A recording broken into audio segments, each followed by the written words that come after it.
Nagulo na siya. Hindi niya alam kung ano sasabihin niya eh. Sup, Kuya Vamos? Musta yung online sugal? Online sugal? Online sugal? Kamusta?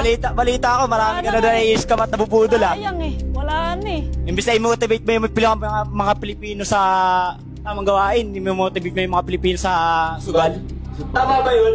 Oo. Di mo yung kapatid mo ngayon, imbis na paldo na, bumaba pa. Ano nangyayari? Sa bagoong napunta. Sana naman. Ikaw ba may trabaho ka? Tatanungin kita. Meron naman. Anong trabaho mo? Bakit kailangan mong insultuhin yung mga nagtitinda ng mga bago? Tumataas yung video. Sabi ko lang. I-motivate mo yung tao. I-motivate mo yung tao, yung Pilipino sa tamang gawain. Kasi kung hindi mo i-motivate yung Pilipino sa tamang gawain, malulubog ang Pilipino. Tama! Wag! Kasi kung Hindi nyo, ano ang sugal?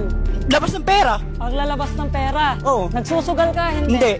So yung pagsusugal na yon, binabayaran kami. Ay, paano nga yung Pilipino? Paano ngayon natatalo? O paano natatalo? Paano natatalo? O, paano natatalo?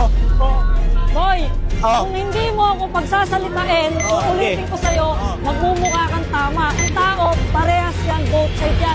149! 150! Nagano kayo ng jowa nyo? Sige. 40,000.